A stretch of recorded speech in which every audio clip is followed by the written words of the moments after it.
So, good evening, everyone, and welcome to this another episode of very special event, weekly event called Wednesday Musings, where we talk on this topic of orthopedic education. We tackle about problems that orthopedic residents and trainees face, not only in India but at a lot of other places, and we take opinion and we take insights from Professor Dr.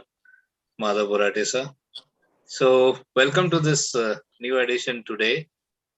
The topic is orthopedic training and reforms for orthopedic residents. And welcome our host, Dr. Tarang Khairnar, and we welcome our guest, Dr. Madhav Borate. For further proceedings, I'll just hand it over to Tarang. Thank you. Over to you, Tarang. Thank you, sir. Thank you, Borate sir, for sparing time for us on every Wednesday evening. And if our regular followers or regular listeners would realize that we have touched a lot of topics regarding orthopedic curriculum, training, how to be a good orthopedic surgeon and practices. And we are going to dwell in detail a lot about it today. And I would rather say it's a very burning topic today because we are going to also speak on the reforms needed in our country, especially in India. So if as an introduction, if we see orthopedics has been categorized as a separate field in the early 70s, I suppose. So this is what the sixth decade probably. And today is the era of subspecialization in orthopedics as well. So I think it is the right time for all of us, for the MCI, for the IOA, and to analyze where are we heading as a nation towards, whether are we heading towards the right direction in orthopedic training.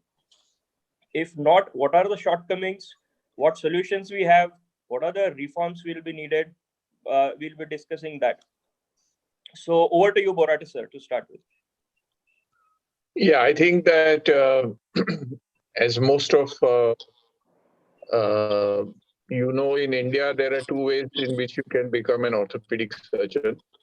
You can choose to get selected for the MS Orthopedic Course, which is recognized by the Medical Council of India and which is offered through various medical colleges in the public sector as well as private sector, and which is a 3-year course.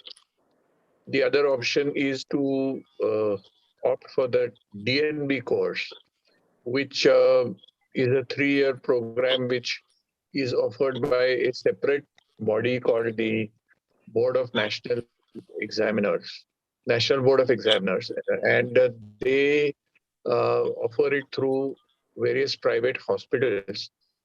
And to a certain extent, there may be some amount of diploma programs still running in the country because the Medical Council has discontinued the diploma programs. But if you do happen to get into a diploma 2-year program, you can then work for 1 more year and appear for the DNB exam. Either ways, once you get either an MS orthopedic or a DNB exam, you can acquire a license to practice orthopedics in any part of the country. Now, the problem that is happening that I see is because of the introduction of the common NEET exam, which is a prerequisite for getting into the merit through the merit process into any MS orthopedic course anywhere in India. And this exam, unfortunately, is held at the end of the internship.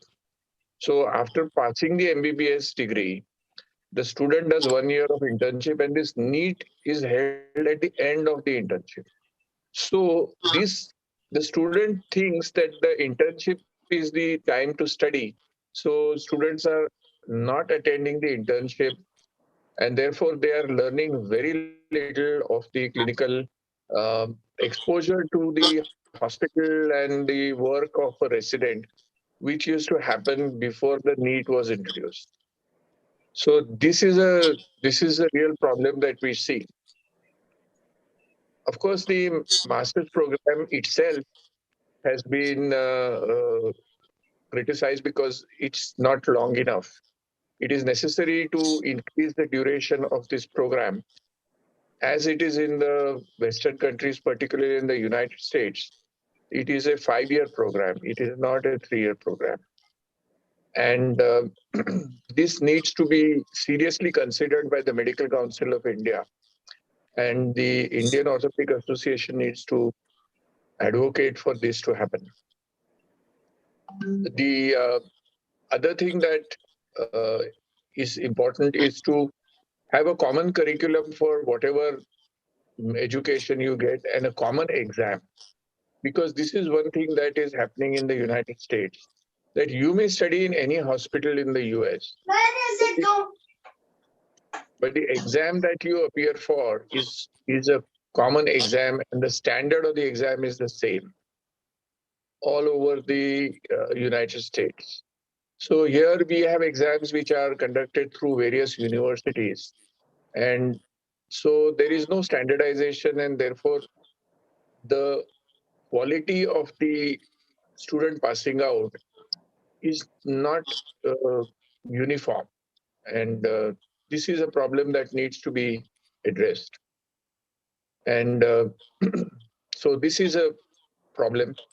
And there is also a problem that the infrastructure in the government colleges and the secondary care hospitals is not in tune with what is modern orthopedics as it is practiced in other parts of the world.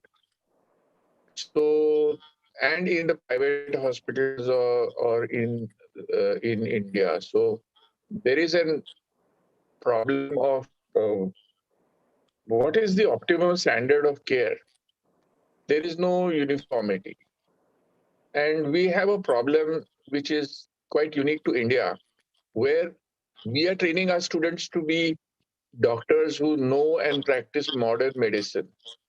But the reality is that in our country, particularly in the rural areas or in the smaller towns, the requirement is to treat conditions and patients with affordable solutions, which the student is not familiar with during his training, in particularly if he has worked in the private hospitals. So this is another problem. But I want to focus on one important thing, and that is that during the MBBS course, the student does not learn orthopedics as much as he should. And the simple reason is that the medical council has not yet acknowledged or recognized the fact that the scope and the volume of orthopedic patients in India is very, very large. If you just take 2013 data, we had more than 2.5 lakh deaths due to road traffic accidents in India. We had 60 lakh major injuries, and we had 1.2 crore minor injuries. So if you add all this up, you're looking at almost 3 crore patients who had orthopedic problems. Now, if you add about 8 to 10% of our population to this, which is over 65 years, for whom the most common complication or illness is musculoskeletal disease in some form, like osteoarthritis and all. So now again, you're looking at another 15 crores. So you're looking at a case load of 18 to 20 crores a year, which means that of all the patients going to all the hospitals, almost 30%, that is at least 2 or 3 out of 10 have orthopedic problems. And unfortunately, during the MBBS course, the student is only posted for 10 weeks in orthopedics. And in the final exam, he gets to only 50% of the general surgery exam is on orthopedics. orthopedics. So a student can pass the general surgery exam without knowing anything of orthopedics. And this is a problem. And for this, the medical council needs to recognize orthopedics as a separate subject. We have tried to advocate this with them, but so far it has not been successful. And this is a problem. And the solution is that orthopedics should be a separate subject. And another very good solution that I can suggest is that NEET should be held immediately after the MBBS final exam. And the PG seat allotment should be also done immediately, so that before the student begins his internship or very soon thereafter, he knows which specialty he is going to go to at the end of his internship. Now, if the student knows this, it is very possible and very likely that he will take more interest in learning about how that specialty functions during his internship. He will use all his spare time to learn more about it. And this will ensure that we will get in our hospitals and in the MS orthopedic programs much better trained PG first year students. So this is what I wanted to say about the undergraduate part. Tarang? Yes, sir. That was a very Hello. in-depth. Yes, sir. I'm here. So that was a very in-depth analysis on the current scenario and wonderful solutions, two major solutions. To sum up, I would like to just recall what I said in today's intro as well, that it's been the 6th decade today that orthopedics has been categorized or recognized as a separate subject, and till now we are having subspecialization also. So it is high time to consider orthopedic as a separate subject in the undergraduate level also. And I would also like to recall a point when I said something in the last talk, where I used to, during my internship, I used to see my residents joking around saying that we took up orthopedics because we thought orthopedics only as much as the undergraduate textbook, XYZ textbook, which people used to refer for undergraduate, because it was just like you said, 15% of surgery, 15% syllabus of surgery was included by under orthopedics.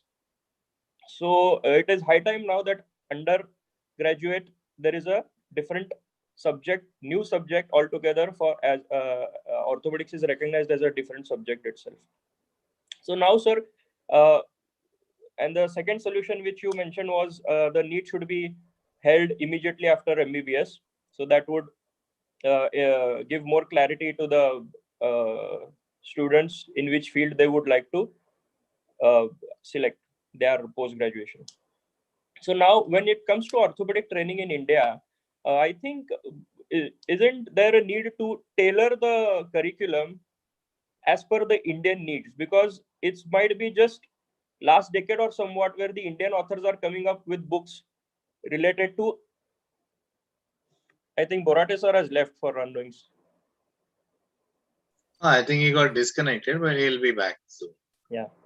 There was some issue with. He's here. It just got. I think his connection dropped a bit. Yeah.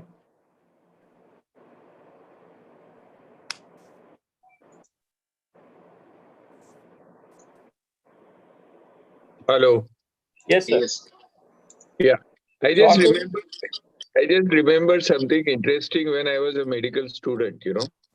So during my education, I also had only a 10-week posting in orthopedics. But during my surgery posting, I was in a medical college where a lot of the orthopedic patients were treated and managed by the general surgery unit. And my lecturer in general surgery was very fond of doing orthopedic surgery. And he was very fond of me as a student. So every once or twice in the week in the afternoons, he would tell me that I'm going to do a neck femur today, just now. Why don't you come and watch or, help and like that. So during my 3 years of clinical training, I spent most of my spare time or whenever I had time uh, following that lecturer who was fond of doing orthopedic operations, even though he was a general surgeon. And that's what actually increased my interest in orthopedics, even during my MBBS days.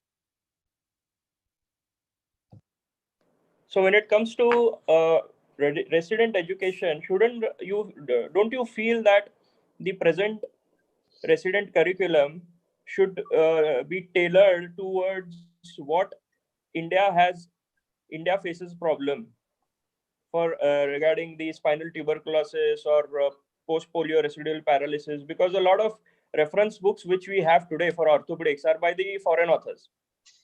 They might not be aware of the conditions, orthopedic conditions in India. And very rarely we see a good reference book by Indian authors that has changed in the last decade, I'm sure. So shouldn't there be such tailoring of the syllabus as well? Hello. Yeah, go ahead. Sir. Was I audible, sir, with my question? Hello. Yes, sir. Was I audible with my question? Yeah. Am I audible now? Hello.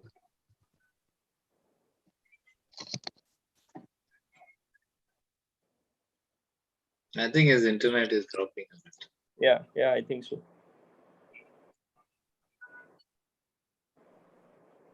Since he's moving to somewhere where. Yeah. Hello, sir. Yes. Yes, sir. Was I audible with my next question?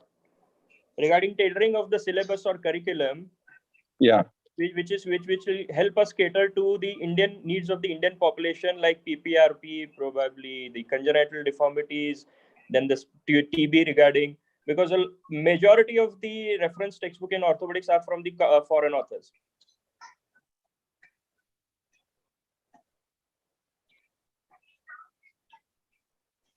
I think he's been. Yes, sir. Hello. Yes, sir. It's look like you have. Can you hear me? We can hear you. We can, sir. But there is a connection issue definitely at your end. Yeah, I'm okay. I could try to get onto my desktop if you want. Yes, sir. We can wait for that. Okay, I'll just get on my desktop. Yeah. Yes. Yeah, probably that is connected to the LAN wire. No. This is I am on the yeah. I've got a LAN wire. So where should I go on the desktop? You can open your WhatsApp and have the. Yeah, I'll join that. Yeah. Okay. Okay. Right.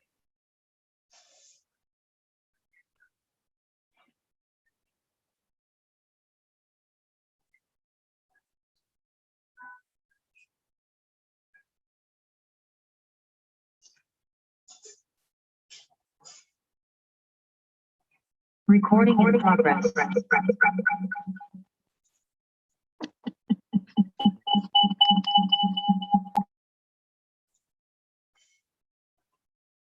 Yeah, hello, sir. Unmute yourself, sir. Unmute yourself. Okay. Yeah. So sorry for the technical glitch. Sorry for the inconvenience to our listeners. So a few minutes back, Borate sir dwelled a lot on the very in-depthly on the orthopedic reforms needed regarding the orthopedic resident from his point of view. And the two suggestions which he made, major suggestions which he made, is the conducting NEET immediately after MBBS and having orthopedics as a different subject in undergraduate.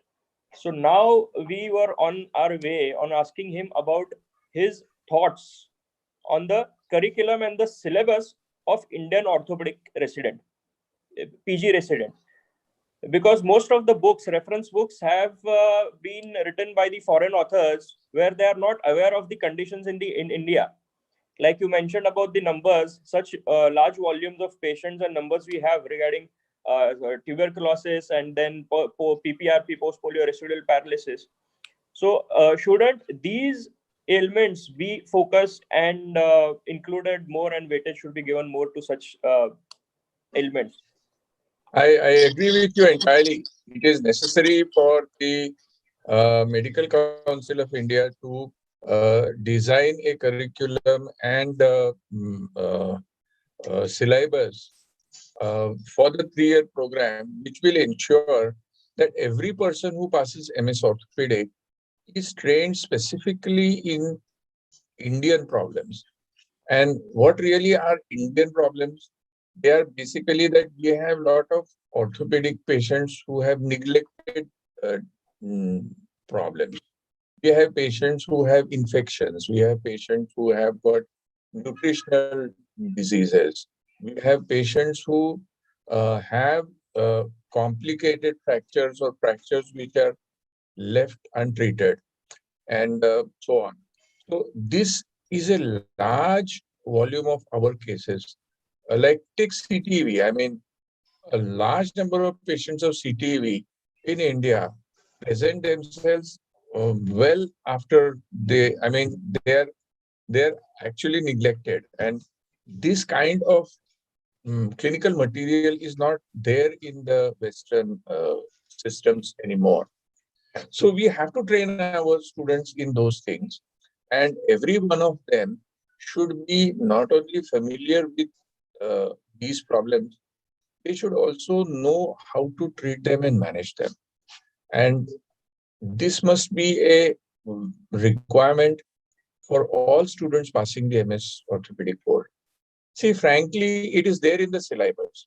But as you said rightly, all the teaching and everybody is using Western textbooks. And many of these things have disappeared from those textbooks.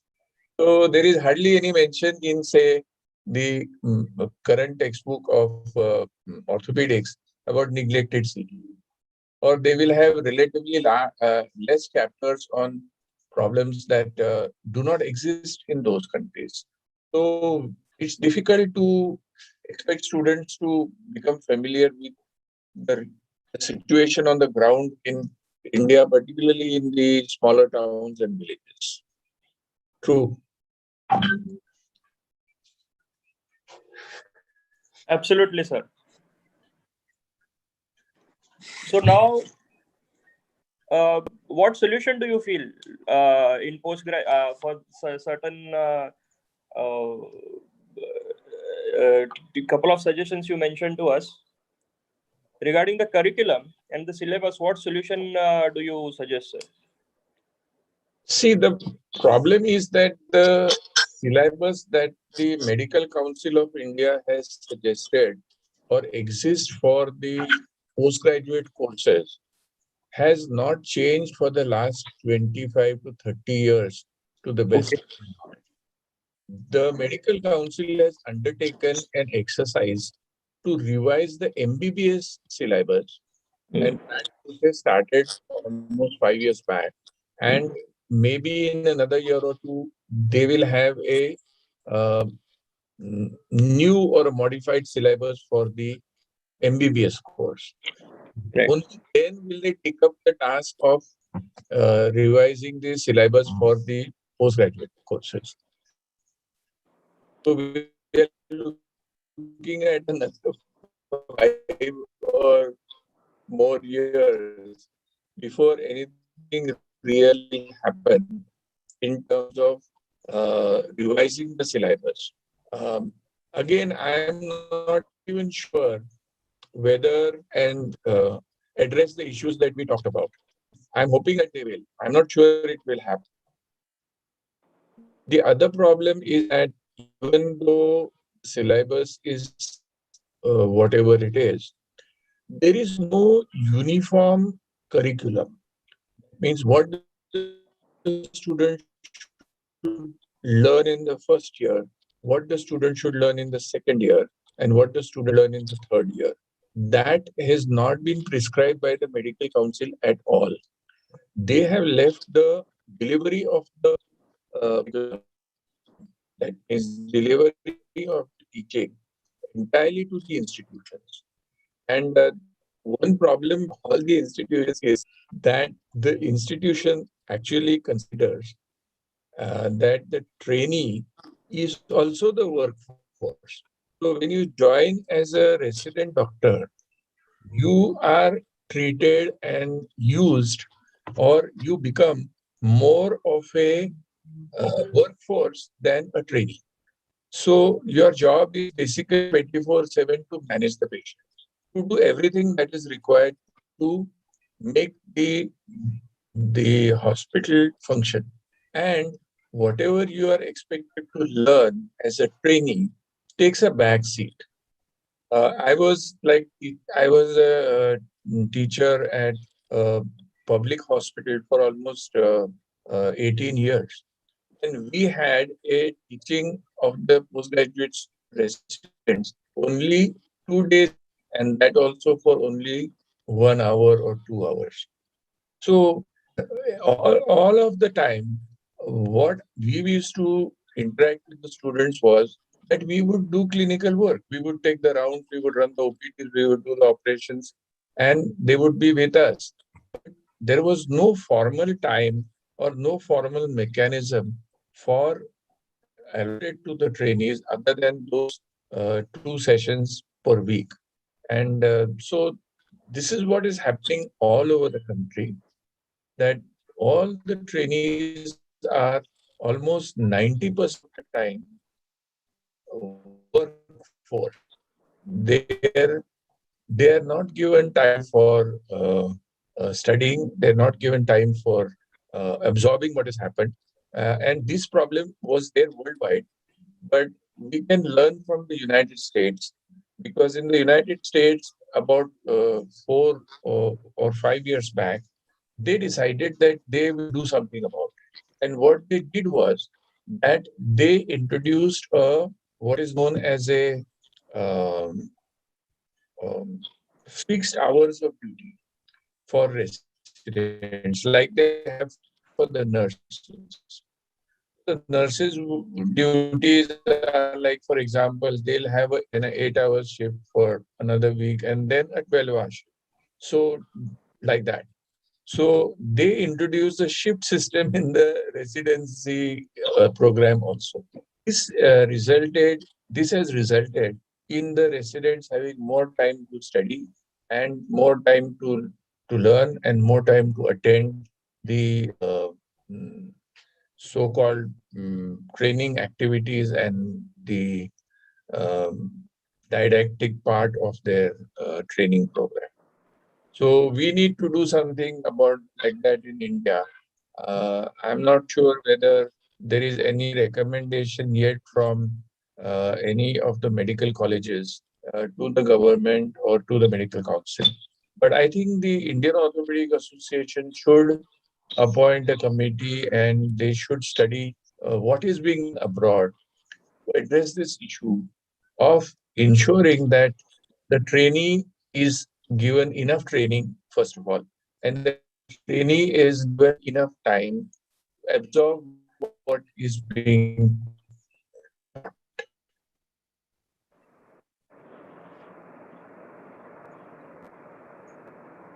Yes, sir. Is sir connected?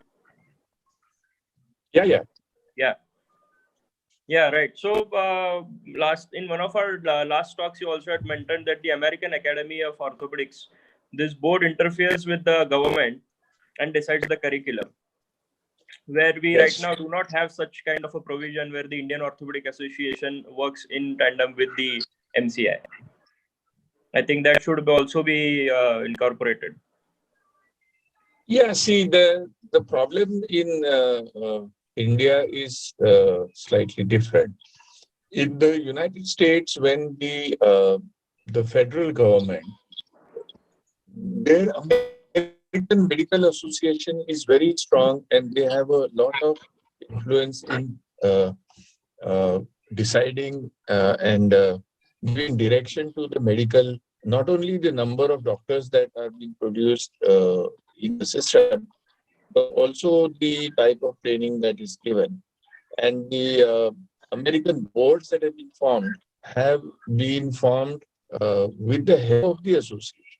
So they have a very elaborate program of constantly monitoring, constantly doing research, and recommending every year to the federal government as to how many more doctors, specialists should be uh, allowed to be trained from even from year to year, because they have data of the ratio of the doctor to patients and the need for more residents or less residents. But more importantly, they have a wonderful system, which I am very, uh, I feel very bad that we are not following that in India. You see, for this syllabus and curriculum, what the American boards do is like, say, the American board for orthopedics. They take the syllabus and they say, all right, trauma.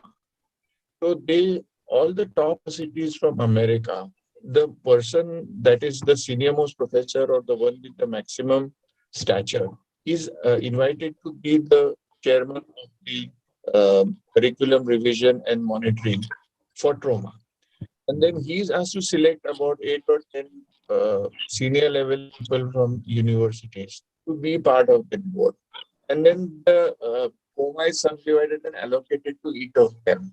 And they meet as often as is required or online. And they every year look at the existing curriculum and the existing syllabus and suggest improvement, modifications, changes, not only of the syllabus, but also how the curriculum is delivered, and also any improvement, changes, modifications in the evaluation of the students. Now, they do all this without any remuneration because it is considered an honor.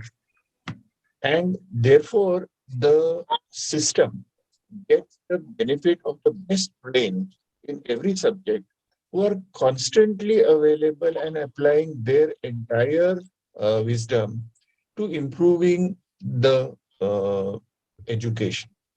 And this happens as a continuous process. Now, in India, the problem is that we have the National Medical Council now, which has its own nominees. And most of the people who are part of the mechanism that monitors and recommends changes and improvement is a body that is appointed by the government or the political process or the bureaucrats who control the education system. So it does not necessarily attract the best and the brightest or the senior most and the wisest. They are not at all involved in the process. So because they're not involved in the process, it is obviously going to be insensitive or in some ways flawed in terms of what they will end up with. And unfortunately, we are seeing this. And as you said rightly, our professional associations do not have much leverage in influencing this process at all. And even the medical teachers, because you see, medical education is to a certain extent in the hands of state governments. And so it's like a not entirely under control of the federal government, neither it is entirely under control of the state government.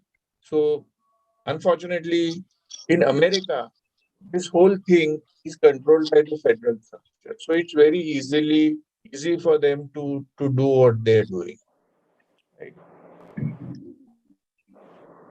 So, and last time when you mentioned about the nursing hours also and the resident hours also working hours. for the nurses and the residents also. I think there is also a need for a different certification of nurses to assist in the orthopedic cases. We spoke this a few talks back, right? Yeah, that is another very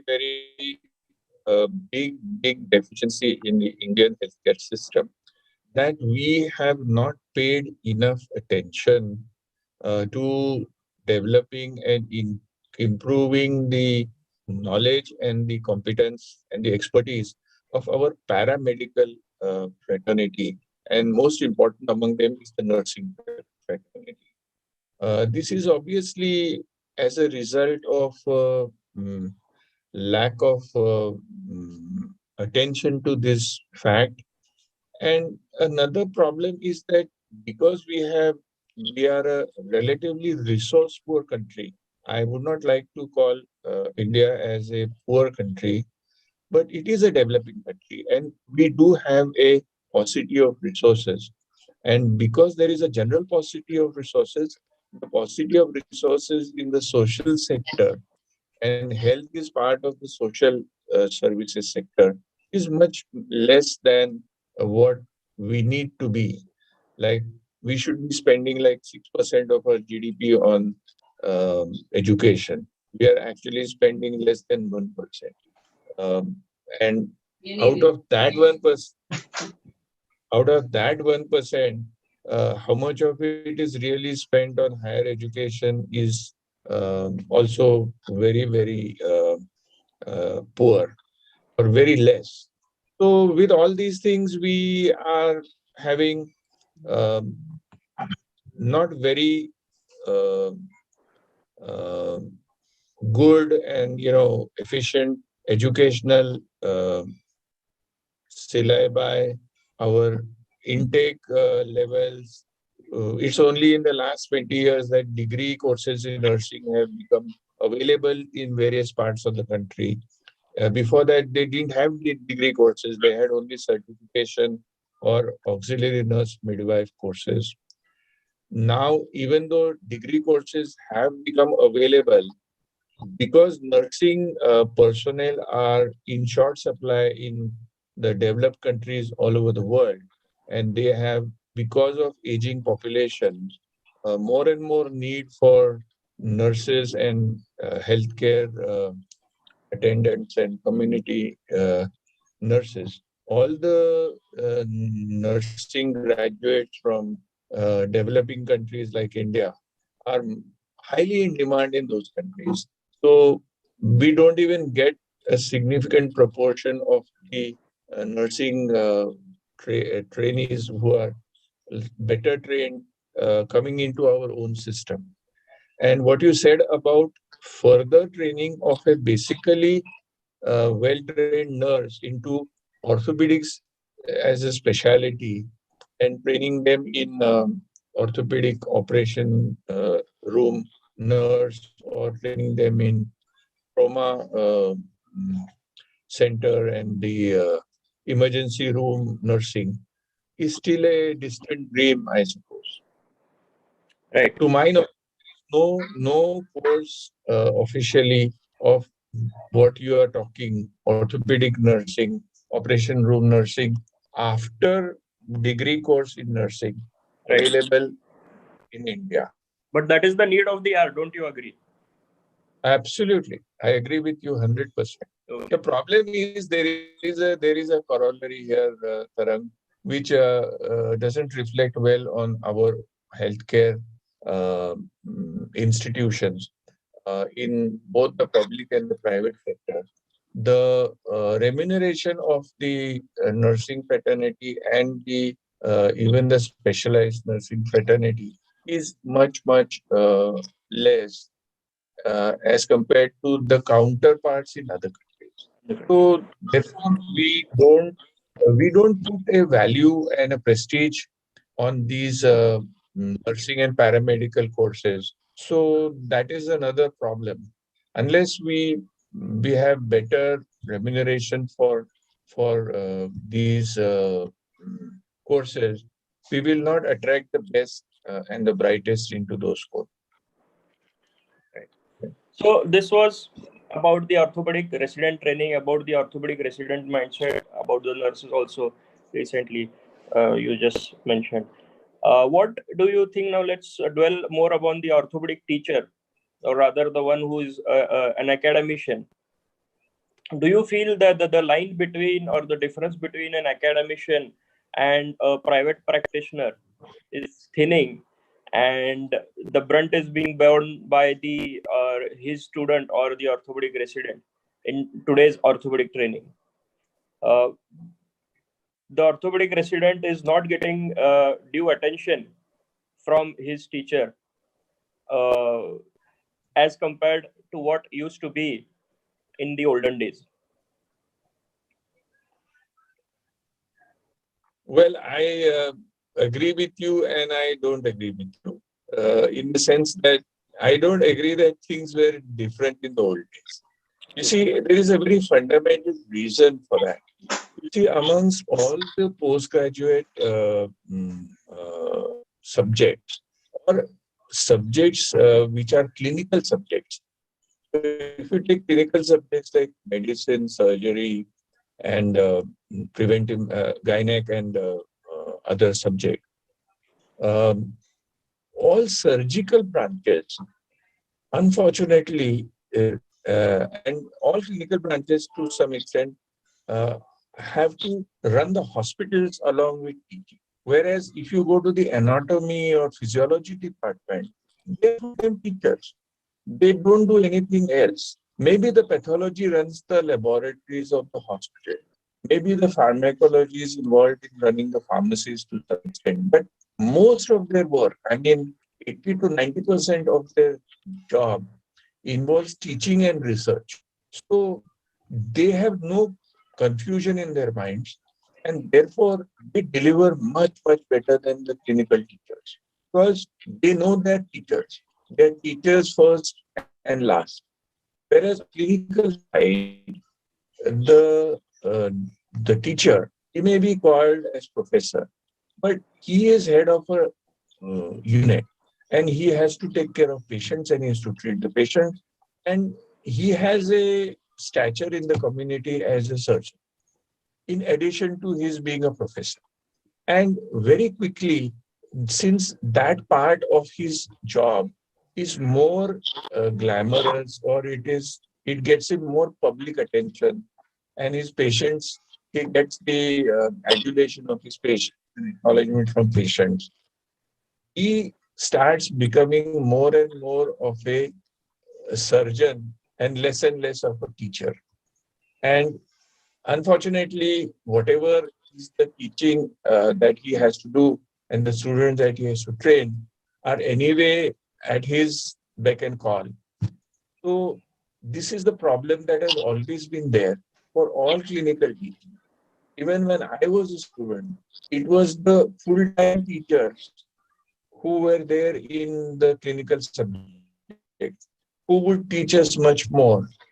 Of course, in those days, as you rightly said, the visiting honorary teachers were also very interested in teaching.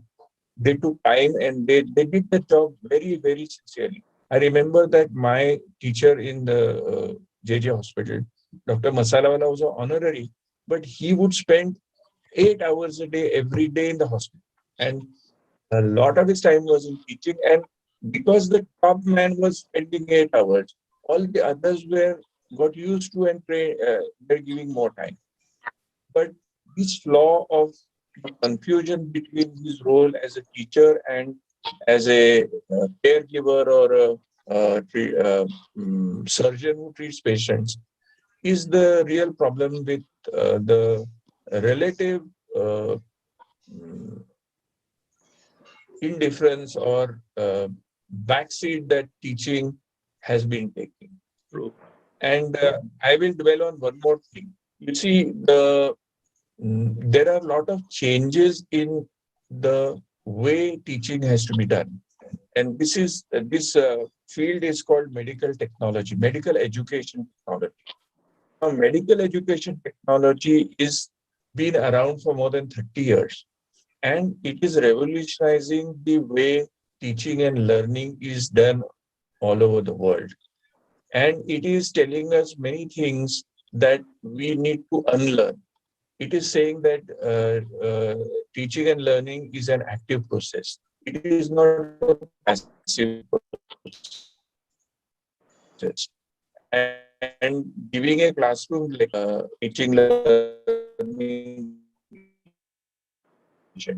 So there are so many things. Now, all these newer methodologies, these newer approaches, in not only teaching but also in examinations, like in the Western world. Sir, your voice was cracking when you were mentioning about the medical teaching is a two-way process. Since then, your voice was breaking, sir. Okay, now is it better now? Yeah, it is better. Am I more audible? Yes, yes. Now I'm more audible? Yes, okay. Sir. So, unfortunately, the interest and the adoption of the medical education technology in the clinical subjects has been very, very poor. And I can share with you that the Medical Council of India has been introducing medical education technology for undergraduate teachers for the last 5 years. But they have decided in their own wisdom that they will not introduce it in the postgraduate teachers till they have completed the whole process of uh, um, overhauling the syllabus, overhauling the curriculum, and redesigning the teaching and learning mechanisms at the undergraduate level. So all this is completely not yet reached the postgraduate teachers at all. And even amongst that, maybe the postgraduate teachers in the government medical colleges all over the country are also undergraduate teachers. And so a lot of them have, at least some of it has percolated to them. But in the private medical colleges and so on, this is still not very big on their agenda because it's not on the agenda of the medical council yet. So I think, and also unfortunately, when the teacher is about to wind up his career, the resident he's teaching the resident, so that also kind of creates some slight misbalance between both of. This is a very interesting question. That what happens in the American system is that the American student, when he is doing his basic training of 5 years, in the third year itself, he has to opt for which subspecialty he wishes to pursue, if he wishes to pursue anything. Now, if he selects his subspecialty, then the process of allotment of what will happen to him, where he'll go, is already decided in his third year itself. And in the fifth year of training, they have a 6-month optional training period where the student, if he has selected, say, spine surgery as subspecialty, he has the choice of spending 6 months of his training in the fifth year in the spine department, so that when he finishes and passes out, he immediately, if he joins the fellowship program, he is much better tuned into that. Now, in our system, fortunately, the student during his 3 years of training is not exposed to specialties, subspecialties as such, because in most of our medical colleges, we have general orthopedic units. So general orthopedic units are units that treat everything. And it is true that in every unit, the professor will be interested in, say, spine, and he'll be doing a lot of spine work. Another professor may be interested in pediatric orthopedics, and so his unit will be doing more of that work. So that kind of subspecialty is already happening and happened. But at a practical level, we still have general orthopedic units. So whereas in most of the Western American universities, they have now only specialty. So that is why they Even during their 5-year training, they rotate between specialty units, and therefore they are much better. They're trained in a different way, whereas we are trained as generalists, and we don't have any official fellowship programs in subspecialties at the level of the medical council. I would recommend that the fellowship should be minimum years, because it is not possible to, because our Maharashtra University had introduced or has fellowships even now, which are 1 year in subspecialty. But 1 year is too less a time for somebody to acquire the requisite competence in the subspecialty. The fellowship should be of 2 years. And I'm very happy that there's one association, the Association of Spine Surgeons of India, is themselves sponsoring fellowships and selecting students on merit and recommending them for 2-year fellowships at centers. And Sancheti SIOR is one of those places, PG College, which is accepting 2-year fellows in spine surgery. So I think that is the way ahead to offer and design and train those who are interested in subspecialties through 2-year fellowships.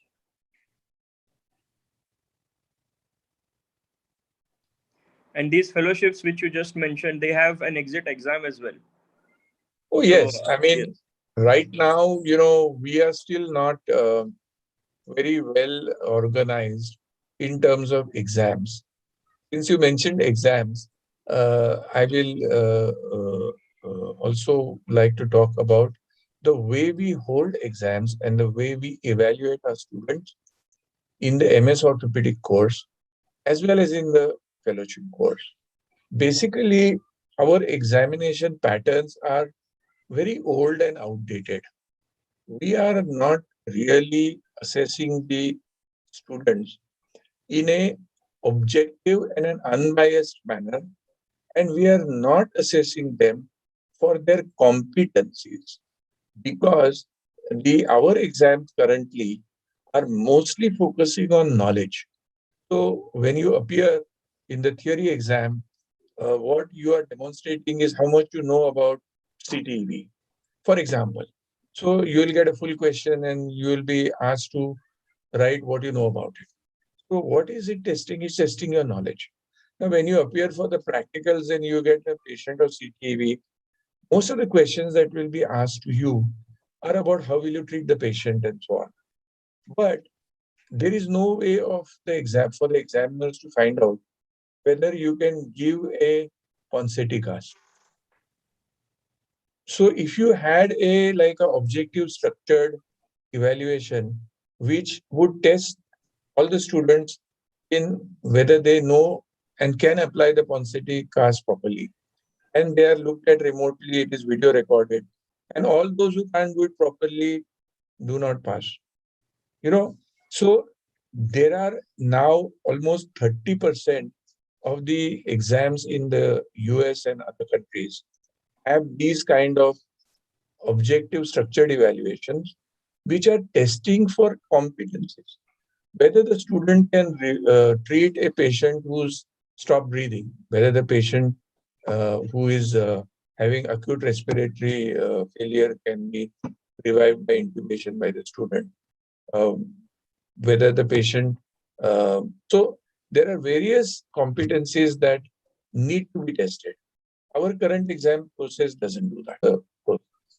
Now, the other problem that I want to talk about is what happens in our country when a student fails.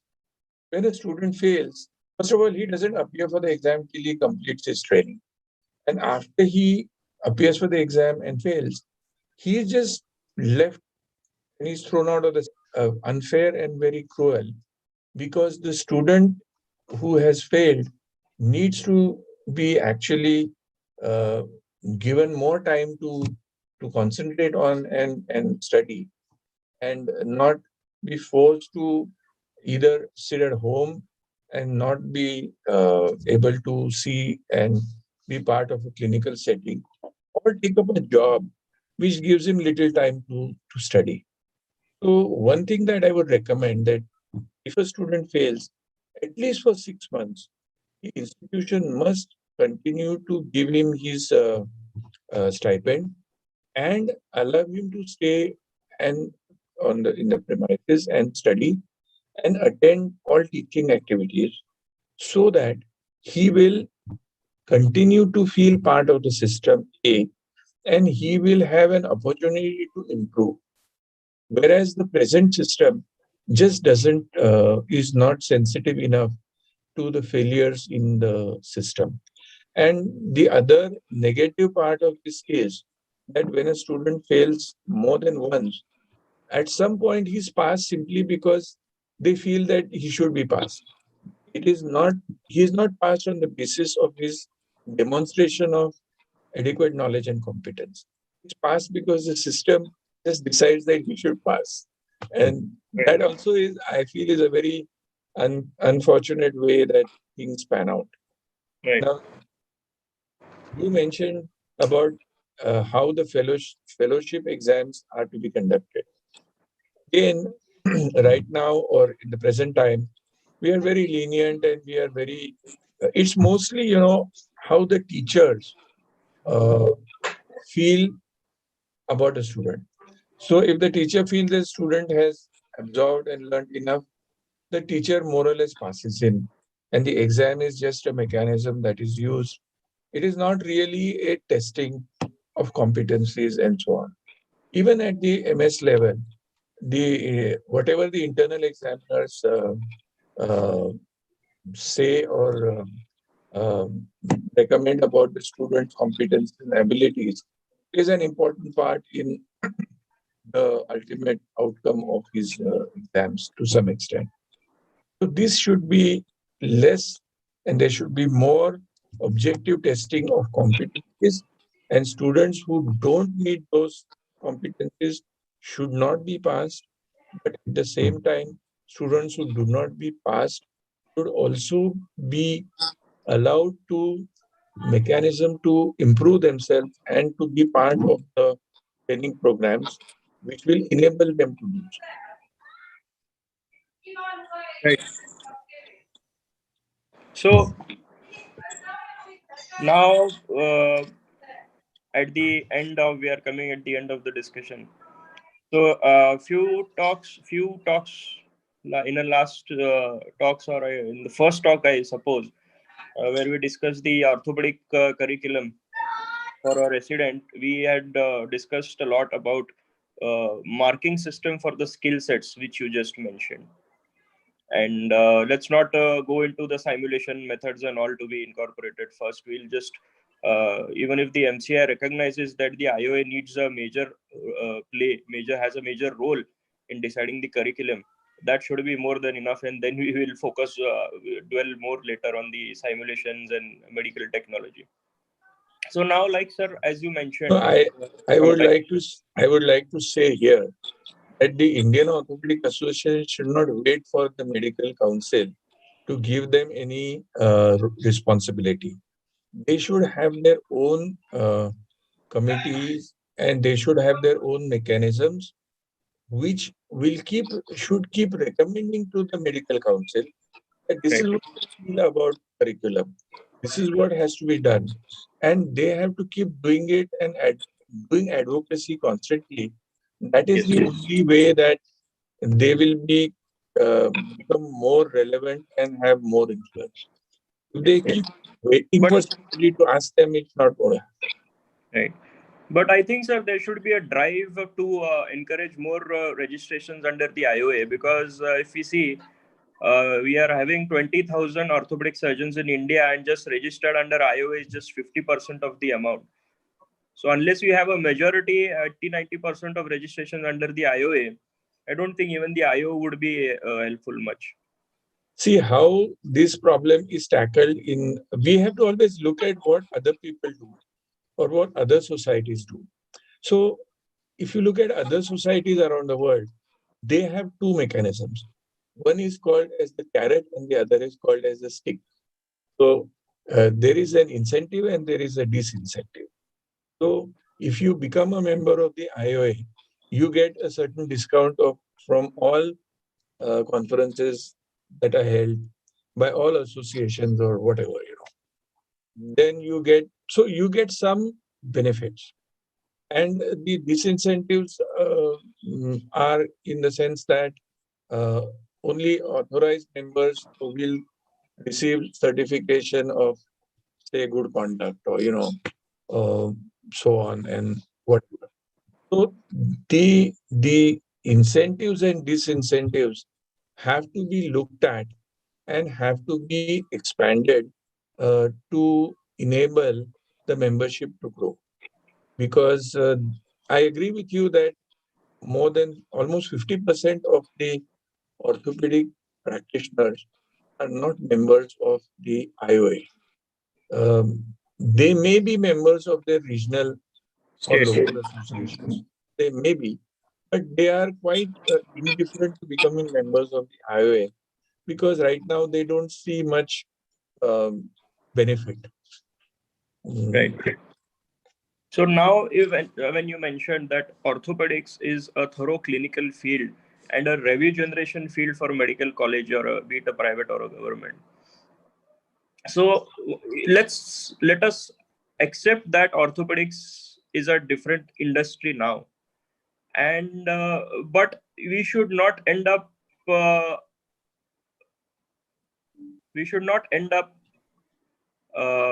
uh, practicing catering to the needs of the industry. For example, what I'm trying to say is once there is a new implant or a new gadget or a new technology, there is so much excitement and hype around it initially, and not really absolute indicative patients have been operated. Just a relative indicated patients are also operated just because of the hype surrounding that new implant or a new gadget. So I feel this orthopedic practice and the relation between a teacher and a student, uh, or the teaching of orthopedic professor, should not be market driven for this industry called as orthopedics, and it should more focus on the core of the orthopedic principles. And rather than training the fellow or the resident a particular operation, I think a resident or a fellow or an early orthopedic surgeon should be able to select a surgery out of the available list for a particular ailment, because not necessary all the time a total hip replacement will be the solution for an AVN in a young laborer. If a young laborer gets done his hip replaced, half of his revenue generation surgery, a list of surgeries should be addressed, and a core orthopedics training should be addressed here rather than giving a market driven this thing. What your views, sir, on this? So I agree with you entirely. I feel that the fact that you mentioned this and the fact that you are emphasizing that not only is orthopedic practice being driven by the implant and the uh, implant related industry, it is also affecting and influencing the education. And this is a very, very serious matter. And I think that it is necessary for the entire orthopedic fraternity, including the teachers as well as the associations, to reflect on this and ask ourselves whether we are going in the right direction and whether we are losing our ethical values in the process of being so uh, uh, influenced by the market and the newer things that are coming. Uh, and we are embracing and sometimes getting involved without actually giving enough time for those technologies or those methods to be proven to be successful in practice and also uh, become affordable to the population that we are treating. here I'd like to also point out that this is, in my opinion, one of the major reasons why we have increasingly losing the stature amongst the community that the medical profession once had. And as you now look at the media and you look at the press, you are finding more and more outright condemnation of the medical profession for being the handmaiden of the pharma and the um, drug industry. It is now becoming such common practice amongst all media, and it's coming out on a daily basis. People are, and it is unfortunately a bad reflection on where what we are perceived as today, and it is very difficult for us to counter this, um, and we have to reflect and we have to uh, see how we should strike this balance of being sensitive and uh, catering to the needs of our community, our citizens, uh, and at the most cost-effective way, and uh, the available, what is cost effective and good enough. These are things that what you are, I think, Yes, talking sir. about, and I agree with you. Yes, sir. So if there is a new technology which produces like a 2% improvement, uh, we have this balance when uh, uh, we practice and when we recommend and we use technologies and treatment methods which are more expensive. Yes. Yes, sir. And probably what is happening now is a fellow would be focusing only on the new technology. He wouldn't be aware of the history or the evolution of the particular surgery. So I think focusing on the evolution, the core orthopedics and the basics is so important. And the further technology advancement gets very much easier if we do that to learn. Wonderful, sir. I think we have covered a lot of points, lot of important points. To sum up, the suggestions which Borate sir suggested, or rather a revolutionizing suggestions which he mentioned, was to involve orthopedics as a different subject in undergraduates and having NEET immediately after MBBS, which would give enough clarity for the appearing resident. Then a skill set marking system in the exams should be incorporated rather than just testing the knowledge of the theoretical knowledge of the resident. And also, I think a failed student should not be just debarred from the system. He should be there should be a provision to keep him in the system and keep him in the loop rather than just debarring him.